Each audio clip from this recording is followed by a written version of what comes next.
Catégorie hors vert.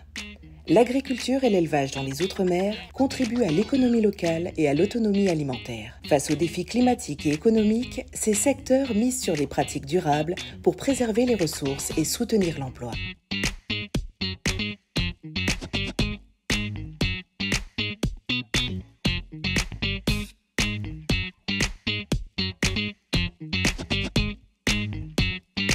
Nous distillons la fleur d'ylang depuis 2 générations à Madagascar. Je suis arrivé à Mayotte il y a quelques années pour travailler sur la structuration du projet Ylang à Mayotte. La production des huiles essentielles est un réel gouffre environnemental. La distillation consomme beaucoup d'énergie et beaucoup d'eau et c'est là justement que nous allons cibler nos efforts.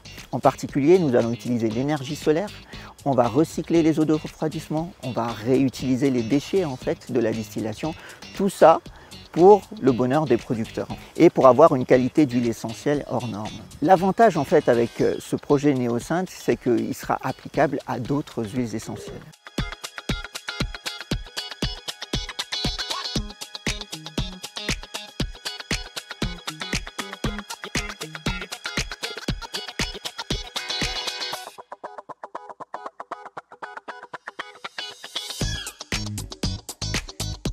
Est-ce qu'on lâche le Disneyland? On s'est demandé, c'est quoi notre référence en termes de lieu fun où on apprend des choses? Et finalement, on s'est dit peut-être que Disneyland a quelques codes qu'on aimerait réutiliser, sauf que nous, on veut être un Disneyland durable, utiliser d'autres formes de culture en créant un lieu sympa, culturel. Donc ce sera un lieu où il y aura un espace d'accueil où on pourra nourrir les gens, un snacking avec des produits locaux, parce qu'on travaille justement sur des projets de la fourche à la fourchette. On aura un espace événementiel, on aura aussi une boutique qui nous permettra de vendre nos produits. Et notre premier produit dont on est très fier, qui est la vanille, qui s'appelle la vanille volcanique, mais aussi de valoriser des produits que l'on aime du territoire. C'est un lieu à l'image finalement de notre île de la Martinique, de notre Caraïbe. Et en fait, Terra Toumous, c'est un lieu d'exploration en pleine nature, où la biodiversité est protégée et valorisée. Et comment finalement créer du fun, du plaisir dans un sujet aussi sérieux qu'est l'écologie. L'agriculture, le mot important, c'est culture. On dessine le paysage de demain. Et ce lieu, n'ayons pas peur des mots.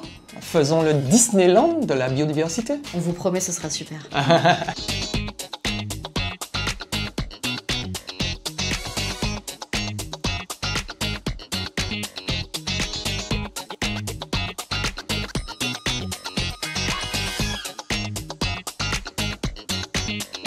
En Guadeloupe, nous importons énormément d'engrais des Pays-Bas, de l'Australie. Aujourd'hui, nous proposons de produire cet engrais à partir de nos déchets d'origine locale. Alors, on va utiliser les effluents d'élevage, les déchets végétaux. Le projet aussi pourra être en partenariat avec des collectivités pour que les particuliers puissent venir déposer leurs déchets verts. L'usine va faire environ un demi-hectare. On a déjà fait quand même toutes nos études pour savoir qu'on aura une partie de déchets en digesta qui sera solide et une partie qui sera liquide. Le déchet en solide, il sera transformé en pellet, donc pourra être utilisé par tous les agriculteurs sur les exploitations. Les particuliers auront aussi accès à ce produit qui sera vendu en grande surface ou bien dans les points de vente en agriculture, en jardinage.